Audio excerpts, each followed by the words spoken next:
Teenager যারা রয়েছে তাদের যে অ্যাকনির প্রবলেমটা হয়, এই অ্যাকনির কারণে হোক বা অসচেতনতা দুদিক থেকে চিন্তা করে কিন্তু তারা সানব্লক ইউজ করতে চায় না।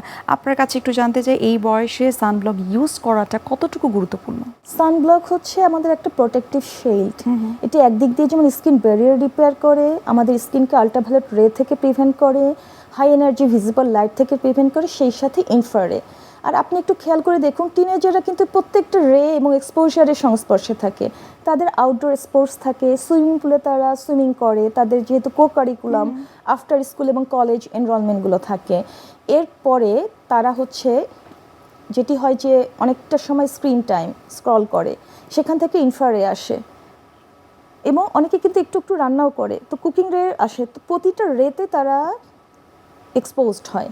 এতে হয় কি, তাদের ব্যারিয়ার ড্যামেজ হয়, পিগমেন্টেশন দেখা দেয়, টোনটা আনইভেন হয়ে যায়, এবং অনেক ক্ষেত্রে তারা প্রোটেকশন হিসাবে ভুল সানস্ক্রিন ব্যবহার করে। তাদের স্কিন যদি অয়েলি থাকে, সেক্ষেত্রে তারা যদি কোনো গ্রিজি সানস্ক্রিন বা ক্রিম বেস সানস্ক্রিন ব্যবহার করে, পোর ক্লগ হয়, এবং তাদের পোরে যে ডার্ট থাকে, পলিউশন থাকে, এগুলো মিলে তাদের ইরিটেট করে হচ্ছে সিবাসিয়াস গ্ল্যান্ডকে।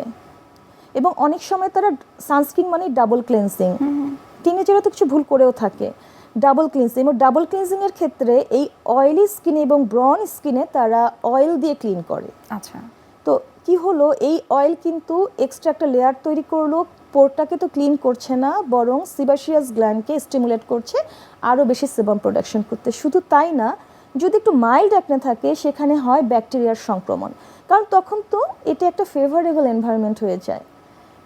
এবং শীতে তারা একটা যেটা ভুল করে থাকে, যে অনেক সময় ওভার ময়েশ্চারাইজড করে ফেলে, আর হাইপে চলে ট্রেন্ডের অনেক